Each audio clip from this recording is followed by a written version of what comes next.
सम्मान निधि। माँ तुम भी ना, यह क्या? पिताजी की जरा सी 12,000 रुपए की पेंशन के लिए इतना माथापच्ची कर रही हो? अरे इससे ज़्यादा तो हम तनख्वाह एक कर्मचारी को दे देते हैं। मोहित अपनी माँ के साथ स्टेट बैंक की लंबी कतार में लगने की बजाय माँ को घर ले जाने के लिए आग्रह करने लगा। वैसे मोहित ने सच ही कहा था, करोड़ों का बिजनेस था उनका। लाखों रुपए तो साल भर में यूं ही तनख्वाह और भत्ते के नाम पर कर्मचारियों पर निकल जाते हैं।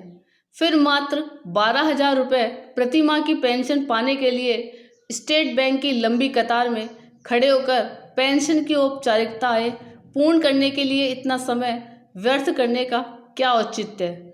मोहित के पिता विशंबर नाथ जी का निधन पिछले माह ही बीमारी की वजह से हुआ था। वह लगभग 12 वर्ष पूर्व एक सरकारी स्कूल में प्रधानाध्यापक पद से रिटायर हुए थे। तब से उनके नाम पर पेंशन आया करती थी। विशंबर नाथ जी मृत्यु के उपरांत आधी पेंशन उनकी पत्नी सरला जी को मिलने का शासकीय योजना के अनुसार प्रावधान था, जिसके लिए सरला जी आज स्टेट बैंक में अपने बेटे मोहित के साथ जाकर पेंशन की औपचारिकता पूर्ण करने आई हुई थी।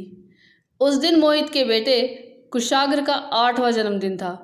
उसने अपनी दादी से साइकिल की फरमाइश की थी। सरला के खुद के बैंक अकाउंट में पैसे नाम मात्र के ही बचे थे। उनकी पेंशन अभी शुरू नहीं हुई थी, इसलिए उन्होंने मोहित से 10,000 रुपये मांगे। मोहित अपने ऑफिस जाने की तैयारी में व्यस्त था। उसने अचानक माँ के द्वारा 10,000 रुपये की मांग पर थोड़ा अचरज से देखा। फिर अपनी पत्नी श्रेया को माँ को 10,000 रुपये देने को कहकर चला गया। श्रेया ने 1-2 बार मांगने पर अपनी सास को 10,000 रुपये देते हुए कहा, पता नहीं आजकल बहुत मंदी चल रही है, थोड़ा हाथ संभाल कर खर्च करना। हालांकि शाम को जब सरला ने उन पैसों से कुशाग्र की साइकिल खरीदी तो घर का माहौल पूर्ववत हंसी मजाक का हो गया। अगले हफ्ते मोहित की बड़ी बहन 2 दिन के लिए मायके आई थी। जब तक विशंबर नाथ जी जीवित थे, सरला को कभी पैसे के लिए किसी से पूछना नहीं पड़ता।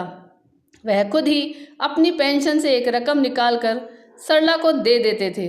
मगर आज बेटी की विदाई के लिए सरला को बहू से पैसे मांगते समय उसके शब्द पता नहीं आजकल बहुत मंदी चल रही है याद आ गए और बहुत दुखी मन से बेटी को बिना कुछ दिए ही विदा करने लगी। तब बहू ने खुद आकर सरला के हाथ में 2,000 रुपये पकड़ा कर कहा, बेटी को खाली हाथ विदा करेंगी क्या? सरला ने महसूस कर लिया था कि बहू की बात में अपनापन कम, उल्हाना ज़्यादा है। ऐसा नहीं था कि सरला के जीवन में पैसे का अभाव आ गया हो। उसके इलाज के लिए, दवा के लिए, मोबाइल रिचार्ज करना, छोटी मोटी ज़रूरतों के लिए तो मोहित बिना कुछ कहे ही पैसे ला कर दे देता था।